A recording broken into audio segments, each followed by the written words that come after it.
Bueno, buenos días hermanos, qué bueno estar aquí una vez más juntos.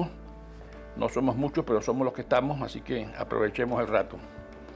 Recuerden que estamos terminando hoy la segunda parte de 2 Corintios capítulo 8, versos 1 al 15. La semana pasada tratamos todo lo que era la parte, por decir así, doctrinal de lo que Pablo estaba hablando ahí de el dar. ¿Se acuerdan que ese era el tema, verdad? Y hoy vamos quizás a hablar de algunas aplicaciones prácticas de todo esto para nosotros hoy en día, de cómo lo veía Pablo y cómo nos deberíamos verlo nosotros también. Vamos a tener la lectura. Hermano Mauro, tú puedes leer del 1 al 7 y hasta termina la lectura. 2 Corintios 8, 1 al 7. Adelante. Asimismo, hermanos, os hacemos saber la gracia de Dios que se ha dado a la iglesia de Macedonia, que en grande prueba de tribulación la abundancia de su gozo y de su profunda pobreza abundaron en riqueza de su generosidad. Pues doy testimonio de que con agrado han dado conforme a su fuerza y aún más allá de sus fuerzas, pidiéndonos con mucho ruego les concediesen el privilegio de participar en este servicio para los santos, y no como lo esperábamos, sino que asimismo se dieron primeramente al Señor y luego a nosotros por la voluntad de Dios, de manera de exhortamos a Tito para que, tal como comenzamos antes, asimismo acabe también entre vosotros esta obra de gracia. Por tanto, como en toda abundancia, en fe y en palabra y en ciencia, en toda solicitud y en nuestro amor, para que en vosotros abunden también en esta gracia. ¿Hasta dónde? Así sigas en el 8. No es que esté dándoles órdenes, sino que quiero probar la sinceridad de su amor en comparación con la dedicación de los demás. Ya conocen la gracia de nuestro Señor Jesucristo, que aunque era rico, por causa de ustedes se hizo pobre, para que mediante su pobreza ustedes llegaran a ser ricos. Aquí va mi consejo sobre lo que les conviene en este asunto.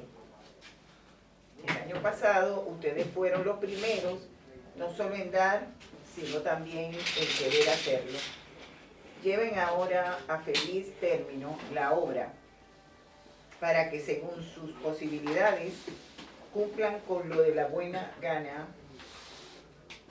con lo que de buena gana propusieron. Porque si uno lo hace de buena voluntad, lo que da es bien recibido según lo que tiene, y no según lo que no tiene. No se trata de que otros encuentren alivio, mientras que ustedes sufren escasez. Es más bien cuestión de igualdad. En las circunstancias actuales, la abundancia de ustedes suplirá lo que ellos necesitan, para que a su vez la abundancia de ellos supla lo que ustedes necesitan. Así habrá igualdad. Como está escrito, ni al que recogió mucho le sobraba, ni al que recogió poco le faltaba. Amén, amigo. Padre, gracias por la bendición de estar juntos aquí y abriendo tu palabra y encontrando en ella la voz tuya, Señor. Creemos que tú nos hablas a través de tu palabra, por tu Espíritu Santo en nuestros corazones. Y te pedimos que así sea en esta mañana también, Señor, que tú uses tu palabra para hablar a nuestro espíritu, a nuestro corazón, la verdad tuya, la realidad tuya.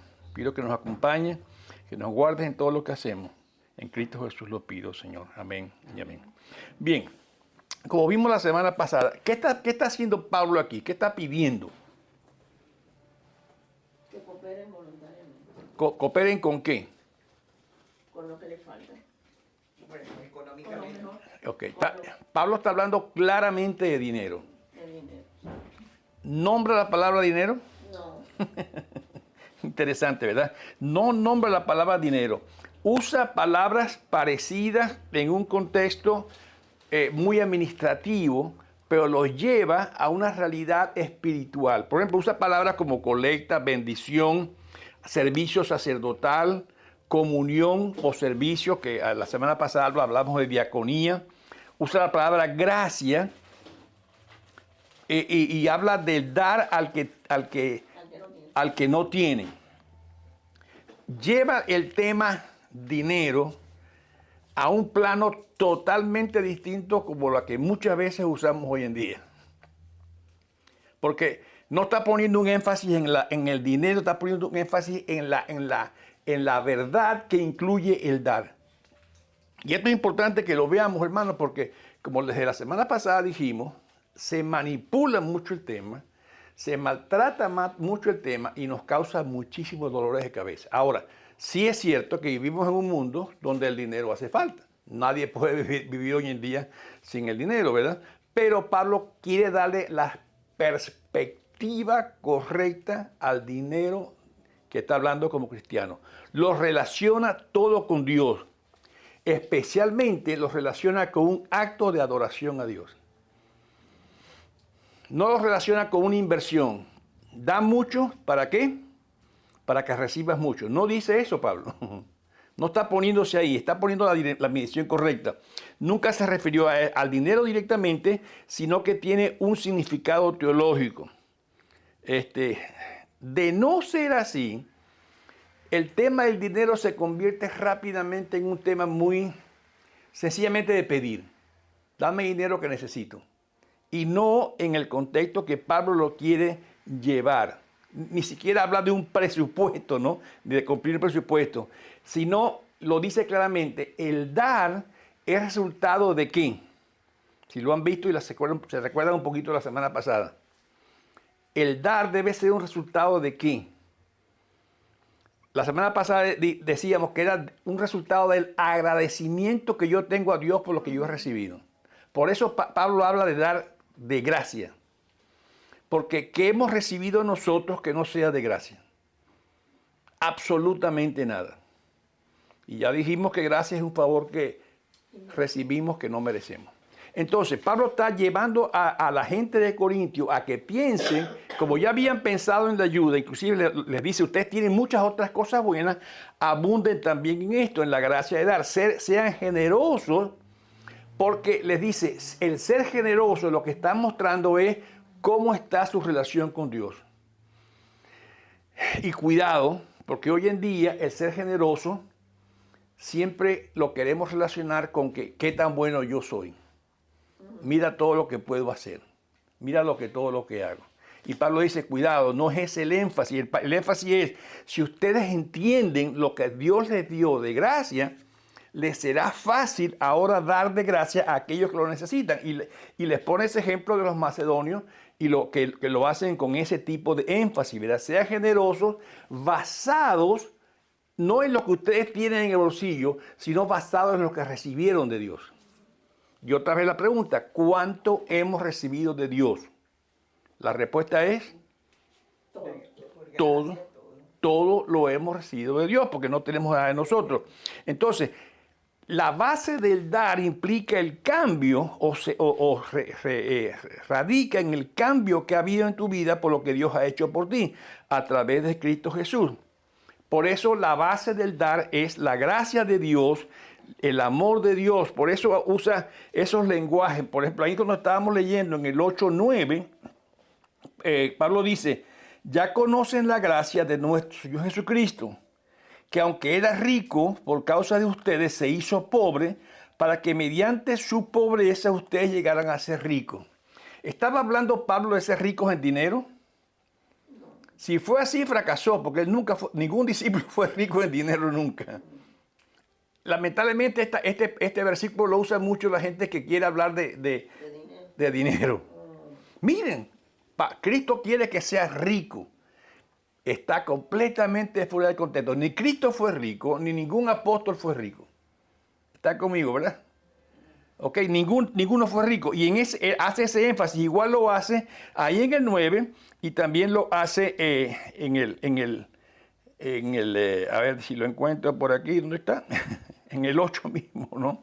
Lo hace, pone el ejemplo a Cristo. dice que Él se hizo pobre para... Por supuesto que Cristo era rico porque era Dios, tenía todo, ¿verdad? Pero dejó todo para... Por eso habla de esa fe sencilla que al fin y al cabo se refleja en el dar. Es otra palabra que a veces se usa confundidamente cuando dicen, siembra tu semilla de fe para que el Señor produzca esa semilla para ti otra vez. No está hablando de una semilla de fe. Eso no te va a regresar más porque tú diste más. Es que cuando tú das, demuestra que tienes fe y lo haces por fe. ¿Por fe en qué? En que Dios va a seguir proveyendo, como hasta el día de hoy lo ha hecho. Ustedes se han dado cuenta que no hay ninguna orden de Dios en la Biblia que no vaya acompañada con una promesa. Todas las órdenes del Señor van acompañadas con una promesa. Por eso la obediencia no es cuestión de que si me conviene o no me conviene hacer lo que Dios dice. Es cuestión de que obedezco a Dios por fe y Él va a seguir haciendo lo que siempre ha hecho. No estamos hablando de evangelio de prosperidad, no es semilla de fe, es dar desde un contentamiento por lo que ya Dios me ha dado y por lo que Él me ha hecho una promesa, me ha provisto hasta el día de hoy y Él lo va a seguir haciendo. Quizás uno de los problemas que tenemos todos, y yo lo confieso que yo lo tengo, es, ¿y si mañana no tengo? ¿Y si mañana no tengo? Yo creo que les conté una vez una historia de nuestra vida personal como familia. Un día hicimos un viaje aquí en Estados Unidos larguísimo con un carro viejo y siempre el temor mío durante todo el viaje fue, ¿y si se me queda el carro? ¿Y si se me queda el carro? Pues daba un carro viejo, hasta embarazada de la última de Atilisbeth y 3 niños pequeños en el carro más mi mamá. Hicimos un viaje desde Alabama hasta las cataratas del Niágara y después la vuelta por el este, Nueva York y todo eso. Y siempre mi temor todo el viaje, ¿y si me queda el carro? ¿Y si me queda el carro? Y el carro nunca se quedó. Solo se me rompió un caucho. Se reparó y punto. En ese viaje tan largo, y era un carro bastante viejo. Ahora, ese es el problema con nosotros, porque no estamos confiando. Y yo después pensé, qué agradable hubiera sido más mi viaje si yo dejo de pensar en que se va a quedar el carro. Y es lo que nos pasa a todos nosotros. Siempre estamos diciendo, ¿y si mañana no tengo? ¿Y si mañana no me llego? Pero es confianza, porque estoy poniendo mi confianza en lo que tengo, no mi confianza en el proveedor. Y ese es el problema nuestro por la eternidad. Creemos que mientras sintamos el bolsillo lleno estamos bien. Como se vació, ¡ay, Dios mío! No, Él mismo el proveedor. Cristo Él hizo lo que hizo. Y Cristo fue el que entregó todo. Quizás nosotros no tengamos que entregarlo todo, ¿verdad? Por eso en el versículo, en ese 8:13 dice, no se trata de que otros encuentren alivio mientras ustedes sufren escasez. Es más bien cuestión de igualdad. Recuerden, Pablo está hablando de una situación de igualdad, no de aquel es pobre, yo soy rico, ahora le doy y él es rico y yo soy pobre. Pablo está diciendo que haya más igualdad entre nosotros. Y en ese 6:10, Pablo aplica eso espiritualmente y hace un llamado muy especial. Aquí va mi consejo sobre lo que les conviene en este asunto. El año pasado ustedes fueron los primeros, no solo en dar, sino también en querer hacerlo. Ustedes mostraron ese interés en hacerlo. Ahora vamos a cumplirlo. Y los énfasis son los mismos, ¿verdad? Háganlo voluntariamente. Y sobre todo la palabra aquí también es proporcionalmente con lo que tengan. Recuerden, hermanos, los apóstoles fueron gente llamada especialmente para ese ministerio. Por eso no hay más apóstoles. Hay predicadores, hay pastores, pero apóstoles llamados como ellos no los hay. Porque fueron llamados a ese sacrificio último. Inclusive Pablo, y se lo dijeron desde el día que lo que conoció, no sabe lo que va a sufrir por mí, les dijo el Señor. Lo hemos leído varias veces en Hechos, ¿verdad? Ese llamado especial, pero lo hace, dice, háganlo voluntariamente, proporcionalmente, porque estamos hablando de la gracia de Dios al dar. La semana pasada dijimos, el dar, más que con la cantidad, tiene que ver con ¿qué? ¿Se acuerdan algo? Con el corazón. Correcto. ¿Con qué tiene que dar más que con la cantidad? Con la alegría. Con el corazón o con la actitud del dar. Por eso la Biblia dice, Dios ama al dador alegre. Amén. No dice, Dios ama al que da más. Dios ama al dador alegre. Es la actitud. Por eso Pablo no les dice, den $100 o den $40. No les pone una meta, les habla del corazón. Con gozo, con alegría. Y la idea es, no es que doy y siento gozo, es que porque siento gozo estoy dando. Porque siento gozo por lo que Dios me ha dado, por eso es bueno ser agradecido. Y da ese agradecimiento a Dios y a Él es la gloria, porque Él es el mayor de todos nosotros que se ha comprometido a dar. Nunca debemos convertir el dar en una promoción personal. La Biblia dice inclusive que no sepa tu mano izquierda lo que hace tu derecha, ¿verdad? ¿Por qué? Porque el dar, cuando lo hago de esta manera, el dar se refleja en mí. Mira lo que dio Jaime, o mira lo que hizo Gladys. Pero la Biblia dice que el dar es por venir de Dios. Yo sé que es tentador hacer esto, llevarnos nosotros el crédito. Pero lo que dice Dios es que Él debe recibir alabanza. Él debe recibir la gloria. Por eso siempre debe ser hecho a medida de lo que yo agradezco a Dios. No es mostrando lo bueno que yo soy, sino mostrando cuánto Dios me ha dado. Por eso Pablo lo hace en diferentes maneras. Y dice, den con gozo, den generosamente, den entusiastamente, den desbordantemente, porque la gracia, la diferencia del dar con una motivación equivocada y el dar de gracias es que el dar de gracias produce la libertad al hacerlo. Y no hacerlo así es desobedecer la orden. Recuerden, Dios lo ha dicho, que Él va a estar con nosotros todos los días hasta el fin del mundo, que no me dejará ni me abandonará, que va a proveer para mis necesidades. Cuando yo doy, lo que estoy diciendo es confiando en que Dios lo va a hacer, porque Él hace la obra que ha prometido hacer. Por eso llevamos adelante esa promesa, esa obediencia a Dios, y Él va a ofrecernos la bendición que Él quiere hacerlo, porque así lo hace. Por eso el dar es cuestión de obediencia. Obediencia que a las órdenes y a sus promesas. Recuerden, no obedecemos a Dios para recibir, lo obedecemos porque hemos recibido. Porque ya me ha convencido de eso en tiempos anteriores. Y el Espíritu Santo es quien hace posible esa obediencia en nosotros. Por eso, al ver la gracia, produce en nosotros cualquier deseo de hacer las cosas buenas. Dice claramente de lo que tienes, es una ofrenda proporcional. Por eso, todos podemos dar, porque es proporcional. ¿Qué significa proporcional? Que es de acuerdo a lo que cada quien tiene. No está diciendo todos tienen que dar X, está diciendo háganlo proporcionalmente. Todos podemos hacerlo. Por eso dice Pablo, los macedonios de su pobreza extrema lo hicieron. No que tenían mucho los macedonios, no señor, sino que tienen una pobreza extrema, sin importar el estatus económico, porque han experimentado la bendición de haber recibido de Dios. Es interesante cómo Pablo lo pone aquí, porque saca la idea de que yo soy bueno y voy a hacerlo, o saca la idea de un intercambio con Dios, que es lo que mucho se predica hoy. Intercambia con Dios la bendición. Tú vas a dar y Él te va a bendecir. No, ya Dios nos bendijo con toda bendición en el cielo. Por eso el dar no se puede convertir en eso. Ustedes recuerdan la historia que leímos cuando estudiamos Hechos de Ananías y Zafira, ¿verdad?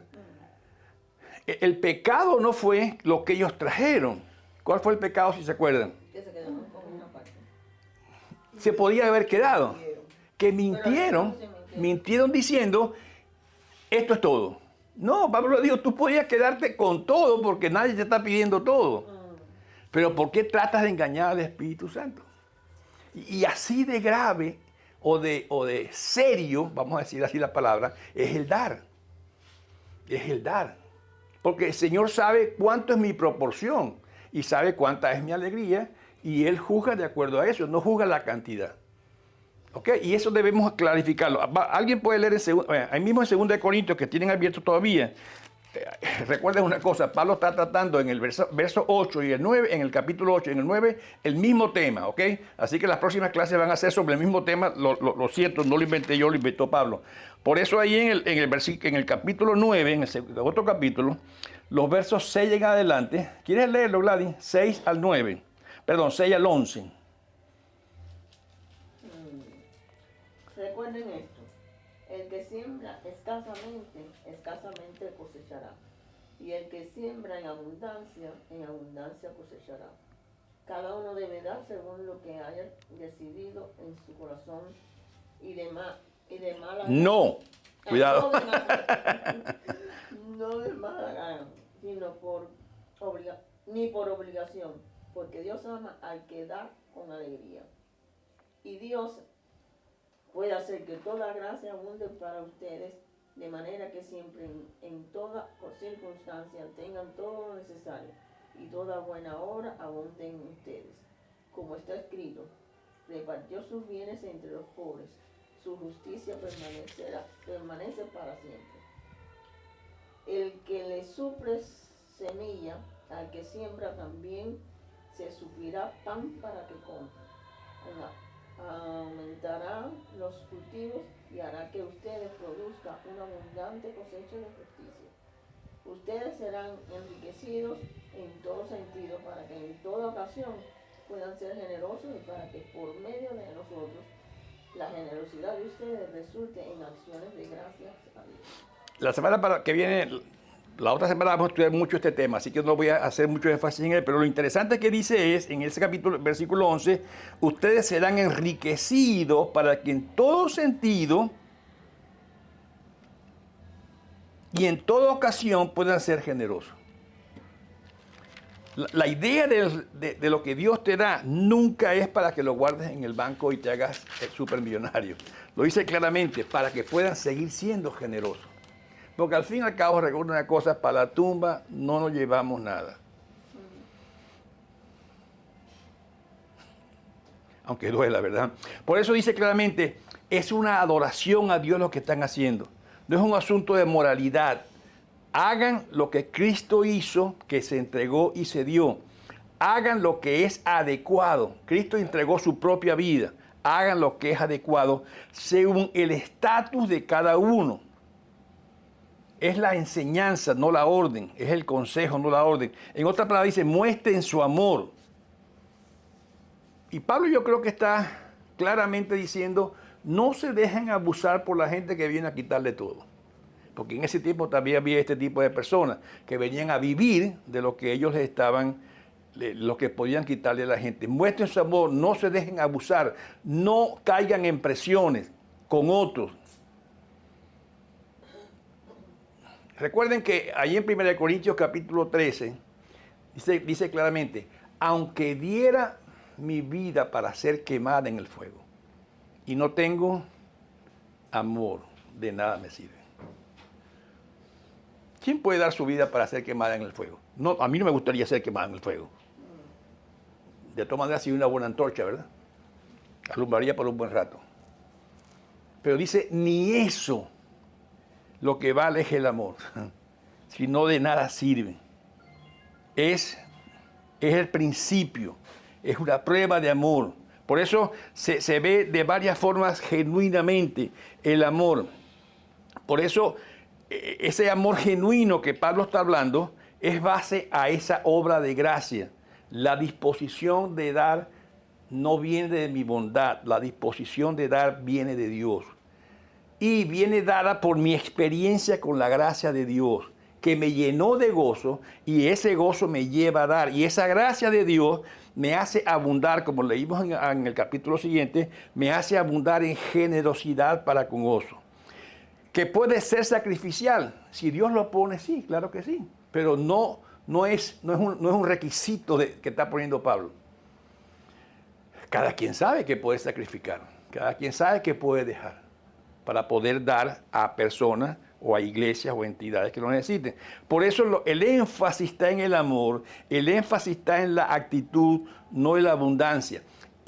el énfasis está en la abundancia del gozo. Mientras más gozo, más puedo hacerlo, porque me encuentro más con Dios y hacer frente a esa necesidad de otros. Por eso Pablo dice, abunden en esa gracia.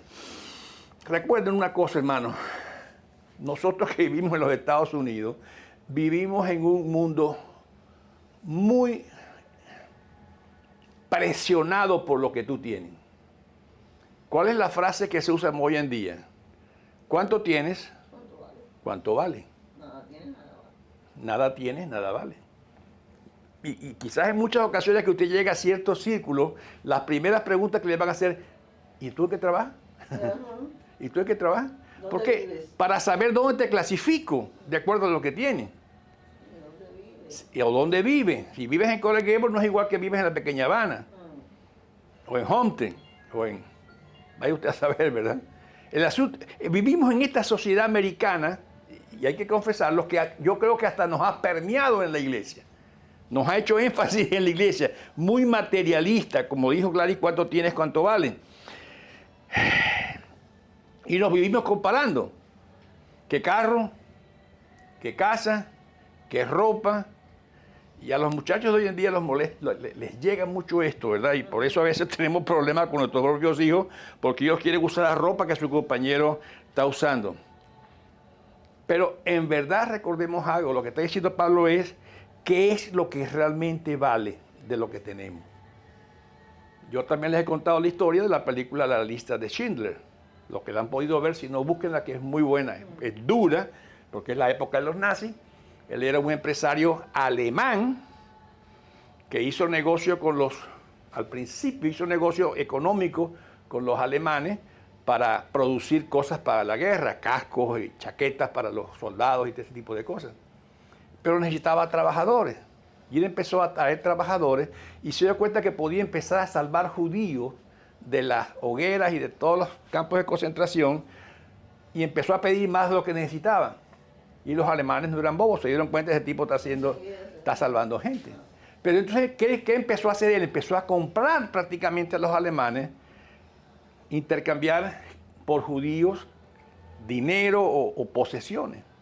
Y lo interesante de la película es que al final este señor de Schindler, y de hecho dice la historia que es el único alemán que tiene una estatua en Israel, porque salvó miles, y sobre todo después empezó a dedicarse a traer intelectuales, científicos, músicos. Y vaya usted a saber por qué, en el sentido de que toda vida vale, ¿verdad? Pero él quiso traer lo mejor de lo mejor. Y él después, al final de la película, cuando todo se acabó, él veía su anillo, veía su chaqueta, veía su carro y decía, ¿por qué no entregué esto antes? Para salvar 2 o 3. ¿Cuánto hubiera costado mi anillo? ¿Cuánto hubiera costado mi carro o mi chaqueta? Y yo diría que debemos mirar esto a la luz de nuestra eternidad también.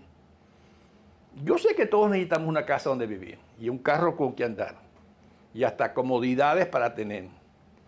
Pero recuerden, todo eso queda aquí para que nuestros hijos se peleen por ello. Si usted no ha hecho un buen testamento. Pero ¿cuánto vale en la eternidad eso que tengo? Hoy en día el sueño americano es quizás tener una casa, aunque cada día se pone más difícil, ¿verdad? Pero el tener una casa o el tener un carro o un trabajo o lo que sea, ¿es mi fin o es mi medio para? Y lo que el Señor quiere es, si vas a acumular, ¿para qué lo estás acumulando? Y yo creo que, repito, en nuestra sociedad americana, nuestras iglesias, no estoy hablando solamente de Hope Chapel, estoy hablando de todas las iglesias, se han visto afectadas por esto. Y por eso el Evangelio de la Prosperidad quizás crece mucho entre nosotros, porque todos queremos más. Como la canción, ¿verdad? Todos queremos más, todos queremos más. Todos queremos... Pero, pastor, en realidad, todos los que asisten a esas iglesias están prósperos. Yo creo que no. Es el grupito de arriba. Sí, nada más, porque Sí. no creo que esas megas iglesias que tienen tantos miles de gente, que todos sean prósperos. Lo que pasa, Gladys, es que en cierta manera hemos hecho a Dios como un negociante. Yo te voy a dar para que me des, voy a invertir en ti. Porque ese es el tema de los negocios hoy en día. Invierte para que prospere. Ay, mira, me acabo de cortar con la cosa esta aquí atrás. En Castillo fuimos hace poco a una charlas de eso, como nos estamos retirando, enseguida te vuelan para que tú inviertas con ellos. No sé qué vamos a invertir porque no tenemos. Pero te quieren perseguir para eso, ¿verdad? Pero el hombre hablaba mucho de tener, inclusive después decía, haz un buen testamento para que no se peleen por eso. Porque hoy la idea es tener y Dios te dice, ¿estás teniendo para qué? ¿Cuál es el fin? Dios quiere liberarnos más bien de ese proceso de querer tener para nosotros. Por eso pone ese énfasis en el dar. Las metas son de Dios, no son mías. Yo no sé cuál es mi último día sobre la tierra. Puede ser dentro de 10 años, 15 años o puede ser dentro de 15 minutos. Nadie lo sabe. Por eso la famosa historia del hombre rico, ¿verdad? Que viendo todo lo que tenía le dijo, ahora sí, alma mía, gózate por un buen rato. Y la palabra del Señor fue necio. Porque el pensar esas cosas de la manera que es para tener nosotros es una necedad. Porque nada de lo que tenemos es nuestro. Ni nada lo podemos retener eternamente. Por eso habla mucho de nosotros, Gladys, en este sentido, los valores que tengamos. Repito, todos tenemos cosas que necesitamos tener, desde una casa, un carro, desde ropa hasta descanso. Pero ¿cuánto vale? ¿A qué valor le doy?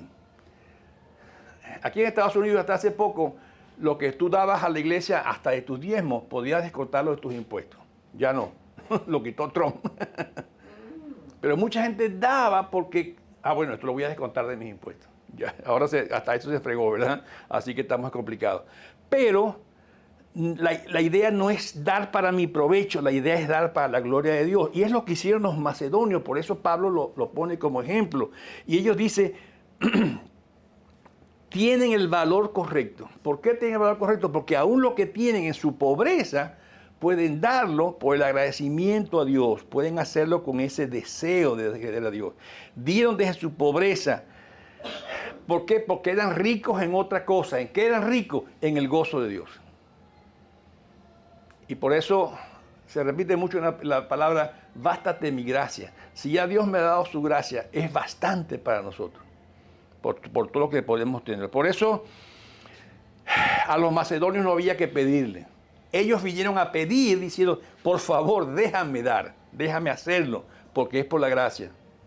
No es por compasión, no es por expresar mi preocupación. Dar siempre debe ser un reflejo del gozo que tengo de lo que Dios me ha dado, por lo que Dios ha hecho. Y el gozo del Señor me libera para poder dar y hacerlo con alegría. No al revés, no que cuando doy siento el gozo, es porque tengo el gozo, voy a dar. Ni siquiera es invertir con sabiduría, ni siquiera es decir, bueno, voy a pasar esto para el reino de Dios. No es esa idea. Hay otros capítulos, versículos que quiero leer. Mateo 6, 19 al 21, por favor. Mateo 6, 19 al 21.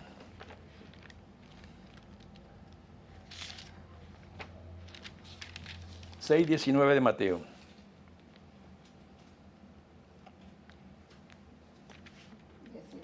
El que lo tiene puede leerlo. 19, 20 y 21. Todo el que infringe. Nope. ¿No? Mateo 6, 19.